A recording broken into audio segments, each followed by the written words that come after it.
आज सत्ता गठबन्धनले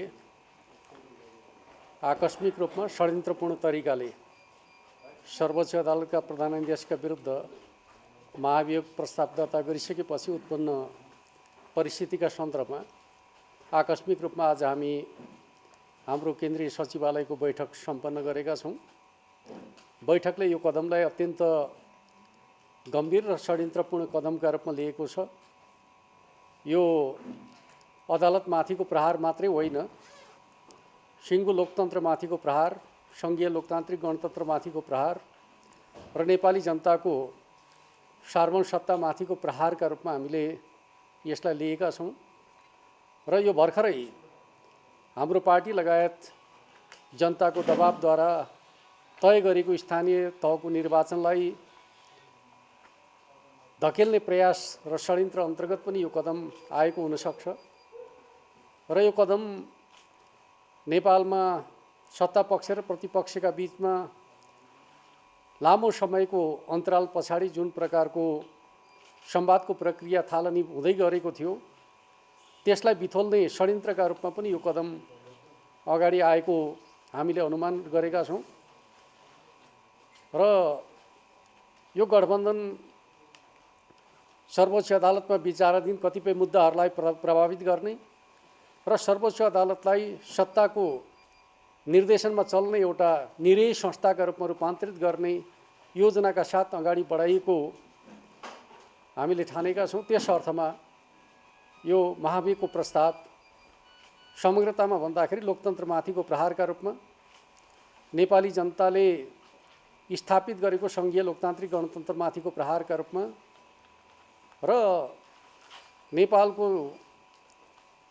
भर्खरै सुदृढ हुँदै गएको जुन राजनीतिक प्रणाली छ त्यसलाई अस्थिर बनाउने, एक प्रकारले भन्दाखेरि नेपालमा नियन्त्रित अस्थिरता सिर्जना गर्ने उद्देश्य अन्तर्गत यो कदम अगाडि बढाइएको निष्कर्षका साथ हामीले यस विषयमा पार्टीको तर्फबाट गम्भीर ढङ्गले प्रतिवाद गर्नु आवश्यक छ र आम जनताले पनि यस प्रकारका षड्यन्त्रपूर्ण क्रियाकलापहरूलाई असफल पार्नका लागि सचेतनतापूर्वक अगाडि बढ्नु आवश्यक छ भन्ने निष्कर्ष हामीले निकालेका छौँ। र हाम्रो संसदीय दललाई यस विषयमा आवश्यक कदम अगाडि बढाउनका लागि निर्देशन दिने खालको कुरा गरेका छौँ र त्यस आधारमा भोलि नै संसदीय दलको बैठक बस्नेछ र आवश्यक निर्णयहरू गर्नेछ। यति नै कुराहरू म तपाईँहरूको बिचमा राख्न चाहन्छु।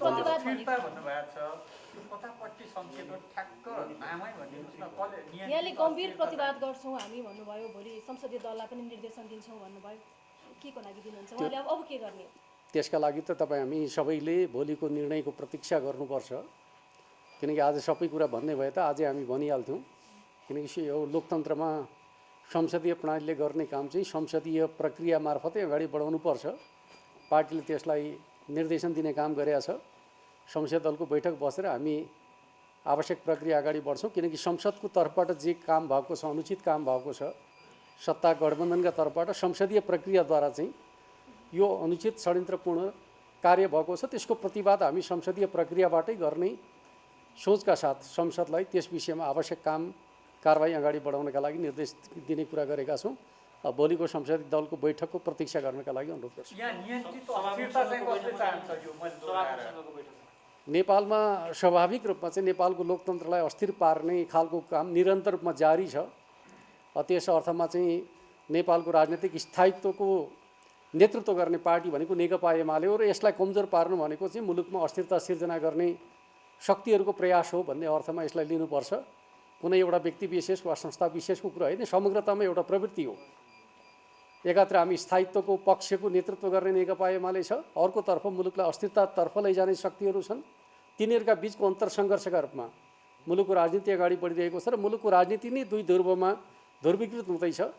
एउटा ध्रुवको नेतृत्व नेकपा एमाले गर्दैछ, जसले राष्ट्रिय स्वाधीनता, स्वाभिमानको प्रश्न, विकास र समृद्धिको प्रश्न र मुलुकमा सुशासन सहितको परिवर्तनको प्रश्नको नेतृत्व गर्ने पार्टीका रूपमा नेकपा एमाले छ भने अर्कोतर्फ चाहिँ मुलुकलाई अस्थिरतातर्फ लैजाने र मुलुकलाई स्वार्थी एउटा गठबन्धनका रूपमा चाहिँ मुलुकको राजनीतिलाई भागभण्डाको राजनीतितर्फ लैजाने र एक प्रकारले लोकतन्त्रलाई चाहिँ कमजोर पार्ने जुन प्रकारको प्रयास भइरहेको छ, त्यो प्रयास ले नै अस्थिरता सिर्जना गर्छ। त्यस अर्थमा मुलुकलाई स्थायित्वतर्फ लैजान, विकास र समृद्धितर्फ लैजान, स्वाभिमानतर्फ लैजानका लागि बलियो राजनीतिक शक्तिको आवश्यकता छ र त्यसमाथिको प्रहारका रूपमा हामीले यो कदमलाई लिएका छौँ र हामी स्वाभाविक रूपमा यो अनुचित कदमलाई असफल पार्छौँ र आम जनताले पनि यसलाई असफल पार्नुहुन्छ भन्ने विश्वासमा हामी छौँ। महासचिवजी, यहाँले विगतमा चोलेन्द्र शमशेर राणा विरुद्ध मात्र होइन, लगाउने हो भने अन्य 4 जना न्यायाधीश विरुद्ध पनि महाभियोग लगाउनु पर्यो भन्दै आउनु भएको थियो। के अब हुन त काउन्टरमाथि काउन्टर गर्दै गयो भने यहाँले भने जस्तै राजनीतिक अस्थिरताले मुलुक थिलथिलो होला, तर आशंका भइरहेको छ। यहाँहरू अनौपचारिक छलफलमा हुनुहुन्छ, आशंका भने मैले त्यो पनि चिर्दिनु होला अलिकति। अर्को भनेको अलिकति चाहिँ सभामुख विरुद्ध आचरण अनुकूलको काम गरेको भन्ने प्रस्ताव पनि एमाले लान खोजिरहेको भन्ने। सभामुखको बारेमा हामी पहिलेदेखि एउटै स्ट्यान्डमा छौँ।